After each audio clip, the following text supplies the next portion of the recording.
wabarakatuh.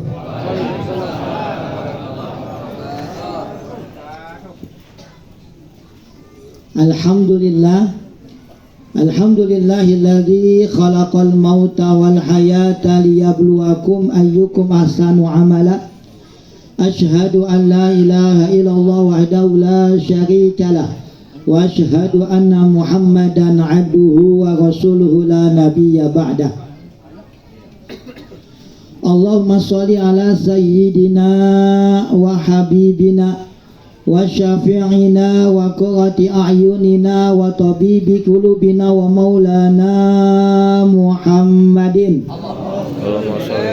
wa ala alihi wa sahbihi wa man tabi'ahum bi ihsanin ila yaumiddin. Amma ba'du. Rabbi shrah li sadri wa yassir li amri nabiyya wa rasulah.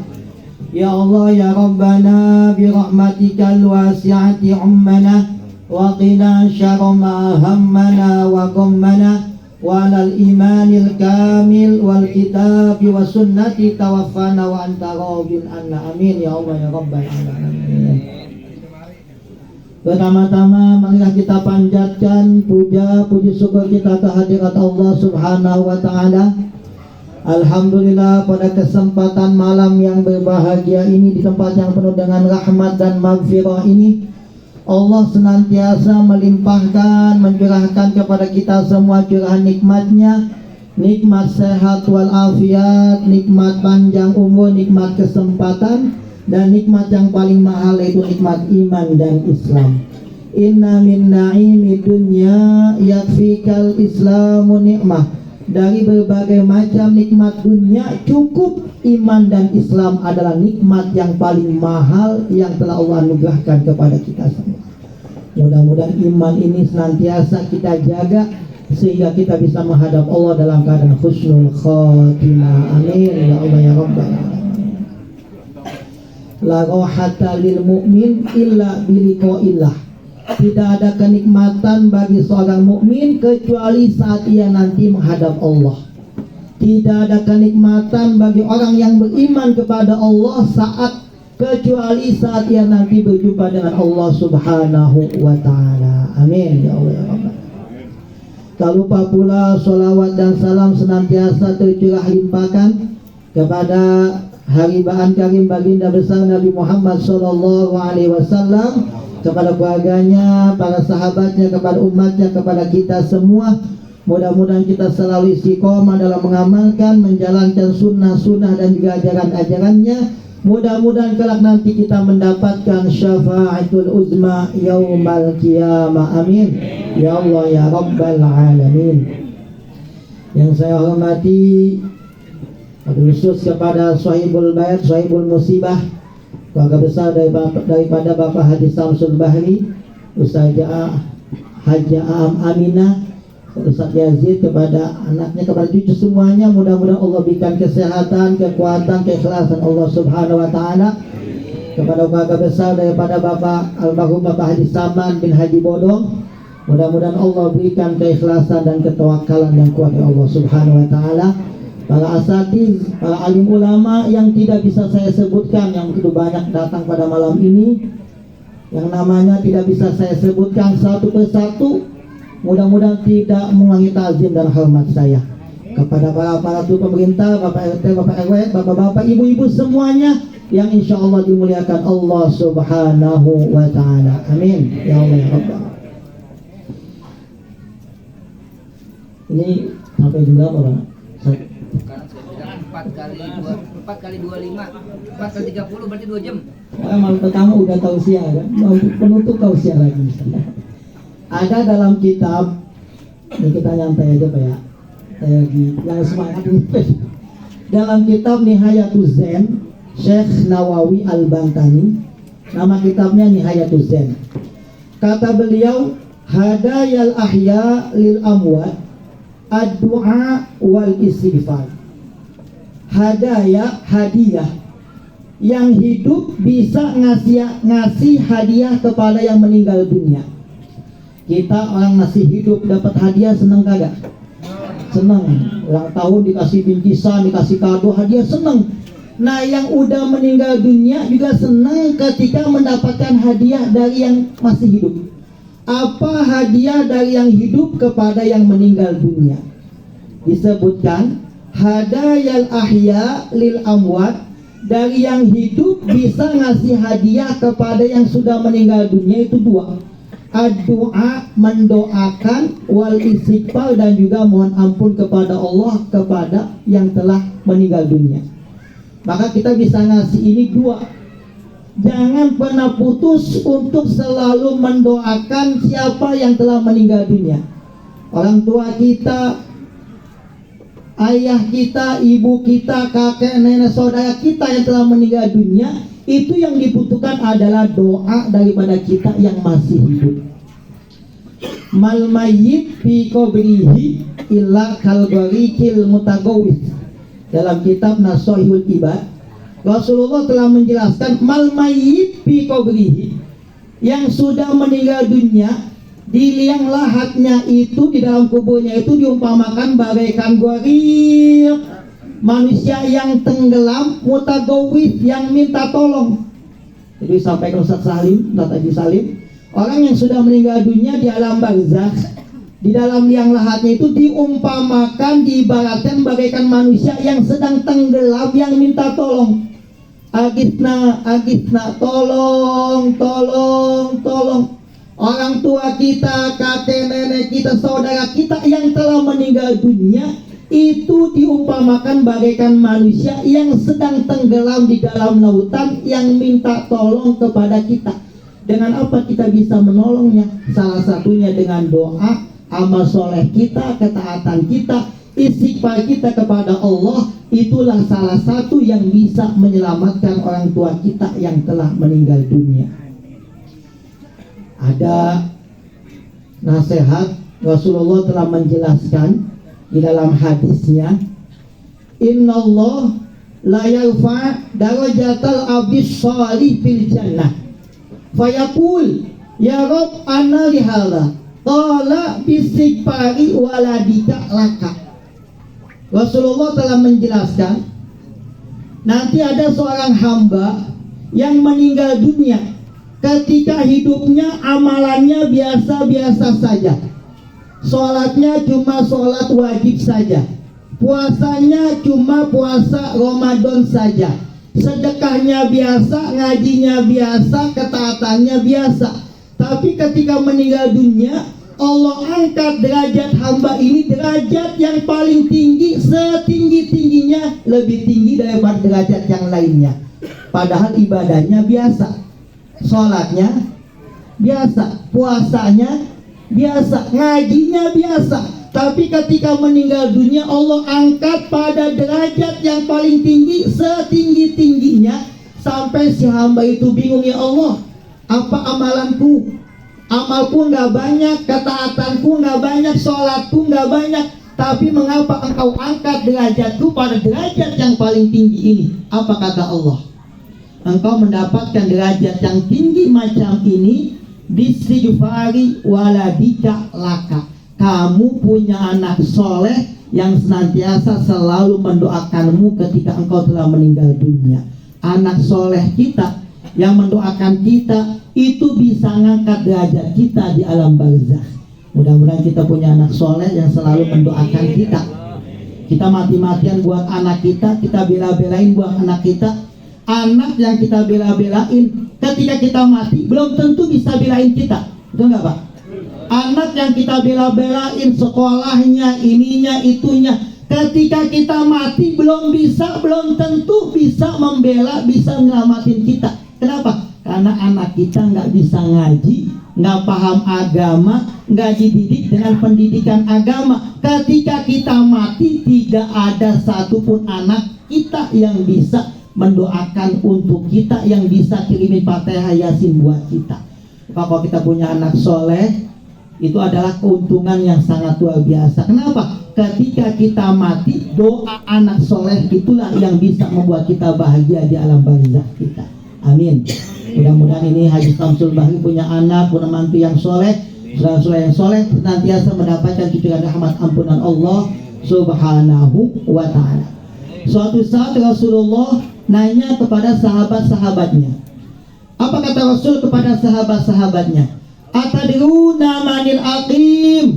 Wahai sahabat-sahabatku, tahukah kamu siapakah manusia yang aqim, manusia yang mandul? Kata sahabat, yang mandul itu man lam yakun lahu walad. Mandul itu siapa yang tidak punya anak. Itu kata sahabat. Kata Rasul, mandul yang sesungguhnya bukan dia yang tidak punya anak. Kata Rasul, mandul yang sesungguhnya dia punya anak banyak, 15, 13, 10, 9. Anaknya banyak, tapi tidak ada satupun anaknya yang bisa menyelamatkan dia ketika dia telah meninggal dunia. Kenapa? Karena anaknya nggak paham agama, nggak bisa ngaji, nggak bisa sholat, nggak baca yasin, nggak bisa baca yasin. Ketika orang tua meninggal dunia, apa yang bisa dilakukan anak buat orang tua? Itulah hakikatnya manusia yang mandul.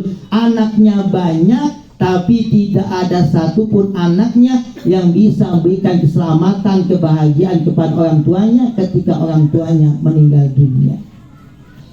Anak yang nggak paham agama, anak yang dididik dengan pendidikan selain agama, sehingga ketika meninggal dunia tidak bisa memberikan keselamatan, manfaat kepada orang tuanya. Ada nasihat dari Ibnu Qudamah Al-Maqdisi. Kata beliau, as-sa'id huwa alladhi idza tawaqqafat anfasu walam tatawaqqaf hasanatu. Ini renungan buat kita. Malam ketujuh ada untuk nasihat, ini renungan buat kita semua. As-sa'id, bahagia. Manusia yang bahagia itu siapa? Bukan yang paling kaya. Nggak ada jaminan manusia kaya karena nggak ada jaminan manusia bahagia karena kaya. Ada nggak? Ada nggak manusia yang bahagia karena kekayaannya? Harta kekayaan bukanlah jaminan utama yang membuat manusia bahagia. Kaya bukan jaminan manusia untuk jadi bahagia. Punya pangkat jabatan tinggi, punya harta yang melimpah itu bukan jaminan utama untuk menjadi manusia bahagia. Innamal mal wal ahlun wadi'ah.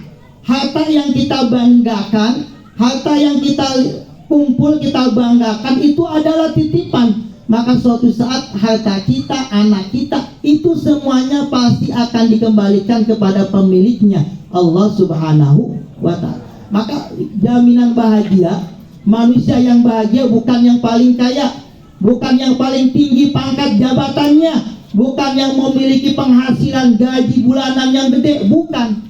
Apa kata Ibnu Qudamah Al-Maqdisi?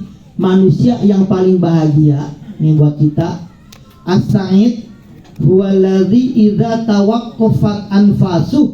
Manusia yang bahagia adalah manusia yang meskipun napasnya sudah berhenti, sudah mati, udah datang ajalnya, udah nggak ada napasnya sudah berhenti, walam tatawaqqaf hasanatu, tapi kebaikannya tidak pernah putus. Betul nggak Pak? Orangnya udah mati, jasadnya udah masuk ke dalam tanah, udah tertimbun dalam tanah, tapi ketika hidupnya dia banyak melakukan amal soleh, bangun masjid, bangun musola, sodako, santunan, wakaf.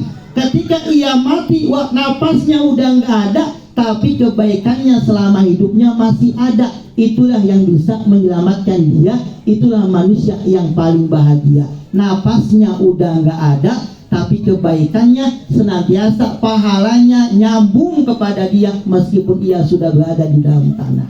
Ini adalah nasihat buat kita. Kita udah dikasih kesempatan untuk ibadah, untuk beramal soleh, untuk berbuat baik, tapi kadang-kadang kita masih juga mengabaikannya. Ada satu, ini kata Al-Hafiz Ibnu Rajab Al-Hambali, semua manusia itu punya cita-cita. Betul nggak Pak? Orang hidup punya cita-cita kagak? Apa cita-cita kita?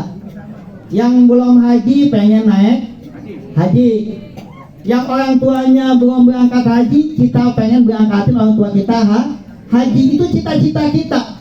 Pengen naik haji, pengen berangkatin orang tua kita haji, pengen punya ini, pengen punya itu. Itu cita-cita manusia yang masih hidup. Tapi cita-cita manusia yang sudah meninggal dunia apa cita-citanya? Kata Al-Hafiz Ibnu Rajab, goyatu umniyatil mauta fi kuburihim hayatu sa'ah yastadrikuna fiha ma fatahum min taubatin wa amalin soleh. Cita-cita manusia yang sudah meninggal dunia itu cuma dua. Saudara kita, orang tua kita, kakek, nenek, tetangga kita yang telah meninggal dunia di alam barzahnya, cita-citanya itu, angan-angannya cuma dua. Apa cita-cita mereka?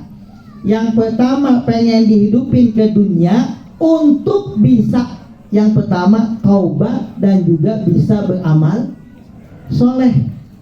Orang udah mati bisa dihidupin lagi gak? Yang udah mati bisa hidup lagi gak Pak? Kagak. Maka cita-cita manusia yang mati, yang pertama pengen hidup ke dunia meskipun cuma 1 menit. Apa cita-citanya? Pengen tobat, banyak dosa, banyak maksiat, pengen tobat dan juga ingin memperbanyak amal soleh. Ini kalau udah mati gak bakal bisa balik ke dunia. Ini buat kita. Mumpung kita masih punya napas, masih punya nyawa, dikasih hidup, maka kita banyakin tobat kepada Allah, perbanyak amal soleh. Tobat, dosa kita udah terlalu banyak, mata kita penuh dengan dosa. Yang dilihat HP apa tuh biasanya tuh? Tontonannya apaan? Ya gak? Yang lihat TikTok, YouTuber, apa tuh yang dibuka apaan tuh? Buat baca Quran paling lama 10 menit udah ngantuk. Buka HP, YouTube, TikTok 10 menit lebih, 20 menit, 1 jam, 2 jam kuat. Betul nggak? Mata kita penuh dengan dosa, hati kita penuh dengan D3, dendam, dengki, dongkol, kesel bayar bawahnya sama tetangga. Betul nggak? Ini bawaan hati kita kesel, sombong, ujub, dengki, merasa paling hebat. Hati kita penuh dengan dosa, mata kita penuh dengan dosa, mulut kita apalagi penuh dengan dosa. Gibah, ngomongin tetangga, menghina, mencaci maki, memfitnah, membuka aib saudara kita. Kita penuh dengan dosa. Maka mumpung kita kasih hidup, kita dikasih hidup, kita banyakin tobat sebelum ajal menjemput. Tobat jangan nanti-nanti keburu mati. Tobat jangan kapan-kapan, nanti keburu dibungkus kain. Jangan nanti keburu mati. Jangan kapan-kapan, keburu kebungkus kain. Kalau udah mati kebungkus kain kapan bisa tobat lagi kagak Pak? Mumpung masih ada nafas, kita banyakin tobat kita kepada Allah. Rasulullah tobat itu sehari berapa kali? Rasulullah, manusia yang gak punya dosa, tobatnya sehari berapa kali? Rasulullah maksum, nggak punya dosa, dosanya udah diampuni, tobatnya berapa kali? 70. Ini atubu fil yaum mi'ah, 100 kali. Istighfarnya minimal 100. Astagfirullah atubu ilaihi rabbi fir warhamni wa tub alayya rabbi fir warhamni wa tub. Itu Rasulullah lakukan 100 kali setiap harinya, padahal nggak punya dosa. Lah kita yang penuh dengan dosa, tobat, istighfar masih malas juga. Nah ini ada kesempatan kita perbaiki iman kita, amal kita perbanyak tobat sebelum kita datang kematian kepada kita. Amin ya Allah ya Rabbal. Yang pertama adalah mudah-mudahan kita doakan anak kita jadi anak yang soleh, anak yang bisa membuat kita selamat di dunia wal akhirah. Jangan jadi anak-anak getok, generasi TikTok, jago TikTok, goyang, joget-joget, jago baca Quran kagak. Ada nggak begitu anak kita? Joget depan HP, goyang-goyang, diupload, disebarin. Ada nggak begitu? Ada bikin konten depan truk, ya nggak? Pengen ngadu apa tuh? Mesti nyali depan truk, akhirnya mati kelindas. Itu getok, generasi TikTok nggak bakal selamat. Jangan jadikan anak kita anak getok, generasi TikTok nggak bakal selamat. Ada juga getuk, generasi ngantuk, malamnya begadang, paginya ngantuk baik. Sekolah ngantuk, kerja ngantuk, di rumah nggak bantuin kita. Itu namanya getuk generasi. Ngantuk kan baik, malamnya begadang, main HP, main game. Ada lagi getah, generasi latah, ikut-ikutan. Temannya punya motor apa tuh? Motor kita kenalnya motor listrik ya, mau beli semuanya, lato semua. Itu namanya getah, generasi latah, ikut-ikutan. Betul nggak? Getok generasi TikTok, udah bakal selamat. Getuk generasi ngantuk begadang baik, malamnya main HP. Getah generasi latah, lato semua. Beda semua, itu namanya getah generasi latah. Ada lagi getek. Generasi yang ilmu agamanya cetek. Banyak anak kita yang nggak bisa ngaji. Bismillahirrahmanirrahim. Hama.